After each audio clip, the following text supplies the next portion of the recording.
Bắc Ninh sống trong trữ tình, nón quay thao em rời sân đỉnh. Mấy anh ai quay đâu như cúng đỉnh, mà các sân chơi gọi là bling bling.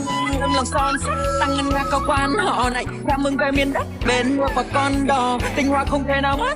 Chất là loco, còn áo thẻ can xếp, anh em cùng lên đồ, let's go. Lướt trên sông như là lướt trên mây, ngước bên đông sang giờ này ngước bên tây.